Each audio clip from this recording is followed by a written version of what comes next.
5 തരത്തിലുള്ള മക്കളെക്കുറിച്ച് മഹാനായ മദീനയിലെ അബ്ദുറസാഖ് അൽ ബദർ ഹഫിളഹുല്ല അദ്ദേഹത്തിൻ്റെ ഒരു ക്ലാസ്സിൽ അദ്ദേഹം പരിചയപ്പെടുത്തുന്നുണ്ട്.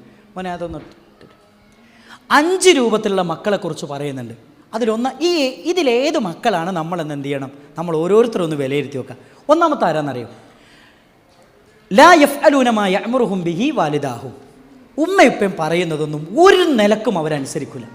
ഉമ്മയിപ്പം പറയുന്നത് ഒരു നിലക്കും അവരനുസരിക്കില്ല. അങ്ങനത്തെ മക്കളെക്കുറിച്ച് എന്താ പറയണമെന്നറിയോ? അവരാണ് ആഖുൻ, അവർ ബന്ധം മുറിച്ചവരാണ്. നമ്മൾ പറയില്ലേ ആ അക്ക എന്ന് പറഞ്ഞാൽ എന്താ അറിയോ? മുറിക്കുക എന്നാണ്. അഖീഖത്ത് എന്ന് പറയില്ലേ? ഫഹുമുൽ ആഖുൻ, അവരെന്താണ്? ഉമ്മാനോട് ഉപ്പാനോട് ബന്ധം മുറിച്ചവരാണ്. നബി സല്ലല്ലാഹു അലൈഹി വസല്ലം എന്താ പറഞ്ഞത്? ലാ യദ്ഖുലുൽ ജന്ന ഖാതിഉ റഹിമിൻ, കുടുംബ ബന്ധം മുറിച്ചവൻ സ്വർഗത്ത് പ്രവേശിക്കുകയില്ല. അപ്പോൾ ഉമ്മയുപ്പയും പറയുന്നത് അനുസരിച്ചിട്ടില്ലെങ്കിൽ നമ്മൾ സത്യത്തിൽ എന്താണ്? ബന്ധം മുറിക്കുന്നവരായി സ്വർഗത്ത് പ്രവേശിക്കാത്ത ആളുകളായി നമ്മൾ മാറും. ഒരിക്കലും ആ മക്കളുടെ കൂട്ടത്തിൽ എന്ത് ചെയ്യരുത്, നമ്മൾ പെടരുത്. ഇനി രണ്ടാമത്തെ മക്കൾ ആരാന്നറിയോ? ആരാണ്? ചില മക്കൾ എന്ത് ചെയ്യുമെന്ന് വെച്ചാൽ ഉമ്മ ഇപ്പോൾ പറയുന്നതൊക്കെ അനുസരിക്കും. എങ്ങനെ അനുസരിക്കാമെന്നറിയോ? വഹും കാരിയുൻ, വെറുപ്പോടു കൂടി അനുസരിക്കും. അങ്ങനെ ഉണ്ടല്ലോ, നമ്മളോട് പറയണെന്ത്, ആ മൊബൈലൊന്ന് എടുത്തു, മോനെ കൊണ്ട് തോറ്റ്, എപ്പോൾ നോക്കിയാലും ഇതെന്നെ പറയാലോ, എടുത്തു വെച്ച്. നമ്മൾ ഉമ്മനോട് പറയാന്താ, തിരിച്ച് നമ്മൾ പറയാന്താ, ഇതാ എടുത്തു വെച്ച്, നിങ്ങൾക്ക് ഇപ്പോൾ സമാധാനമായില്ലേ? അപ്പോൾ നമ്മൾ ഉമ്മയും ഇപ്പോൾ പറയുന്നത് എങ്ങനെ അനുസരിച്ചത്? വെറുപ്പോടു കൂടി അനുസരിക്കുന്നു. അവരെ പറ്റി പറഞ്ഞ എന്താ അറിയോ? ലാ യുജറൂൻ, അവരനുസരിച്ചതിൻ്റെ പേരിൽ അവർക്ക് കൂലി കിട്ടൂല. അവർക്ക് കൂലി കിട്ടൂല. മൂന്നാമതൊരു തരം മക്കളെക്കുറിച്ച് പറയുന്നുണ്ട്. അവരാരാന്നറിയോ? അവരുമ്മയുപ്പയും പറയുന്നതൊക്കെ അവരനുസരിക്കുന്നവരാണ്. പക്ഷേ എന്താണെന്ന് വെച്ചാൽ അവരാ ചെയ്ത നന്മകൾ എടുത്തു പറഞ്ഞ് അവരെ വേദനിപ്പിക്കും.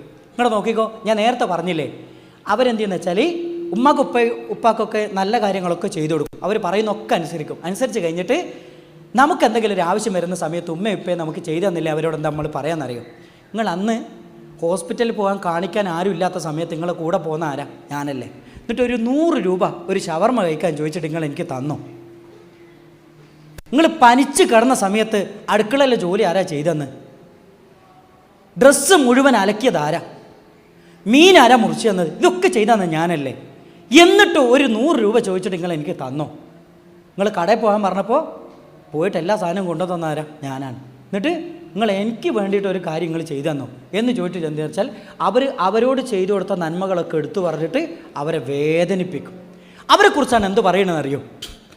ലാ യുസറൂൻ, അവരെന്താണ്? പാപം ചെയ്യുന്നവരാണെന്നാണ്, അവർ തെറ്റ് ചെയ്യുന്നവരാണെന്നാണ് പണ്ഡിതന്മാർ അവരെക്കുറിച്ച് പറയുന്നത്. ഇനി നാലാമത്തെ മക്കൾ ആരാന്നറിയോ? അവരുമ്മ ഇപ്പം പറയുന്നതൊക്കെ അനുസരിക്കും. എങ്ങനെയാണെന്നറിയോ?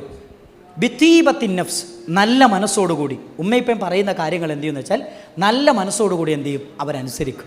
ഒരിക്കലും എന്ത് ചെയ്യൂല, അവരുടെ കൽപ്പനകളെ, അവരുടെ സംസാരങ്ങളെ ഒരിക്കലും തിരസ്കരിക്കുന്ന ഒരവസ്ഥ ഉണ്ടാകില്ല, അനുസരണക്കേട് കാണിക്കുന്ന ഒരവസ്ഥ ഉണ്ടാകില്ല.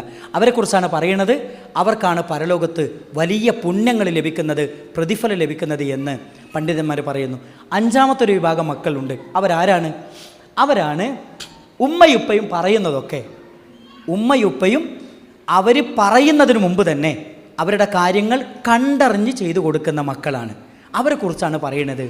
അവരാണ് വഹുമുൽ ബാറുൻ, അവരാണ് മാതാപിതാക്കളോട് നന്മ ചെയ്യുന്നവർ.